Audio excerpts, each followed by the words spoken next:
আজ সকালে Malaysia immigration থেকে একটি প্রেস মিটিং এর আয়োজন করা হয়। সেখানে মালয়েশিয়া পুলিশ অফিসার জানিয়েছেন, আমরা মালয়েশিয়ার বেশ কিছু জায়গাতে অপসূচি চালিয়েছি, সেখান থেকে আমরা খুবই ভালো ফলাফল অর্জন করেছি।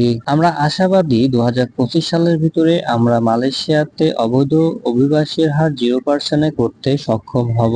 গতকাল আমরা পোর্ট পেলাং এর বেশ কিছু জায়গাতে অপসূচি চালিয়েছি এবং সেখান থেকে প্রায় 2000-এর মতো অবৈধ অভিবাসীকে গ্রেপ্তার করেছি এবং কিছুদিন আগেও আমরা কুয়ালালামপুরে বেশ কিছু জায়গাতে অপসূচি চালিয়েছি এবং সেখান থেকে অনেক অভিবাসীকে গ্রেপ্তার করতে সফল হয়েছে। আমরা আমাদের বেশ কিছু সিনিয়র অফিসারদেরকে মাঠে মোতায়েন করেছি যাতে তারা অবৈধ প্রবাসীদের লোকেশনগুলোকে চিহ্নিত করতে পারে এবং সেখানে আমরা অপসূচি চালাতে পারি। ইতিমধ্যে আমরা প্রায় 500 মতো অবৈধ অভিবাসী লোকেশন শনাক্ত করতে সক্ষম হয়েছি।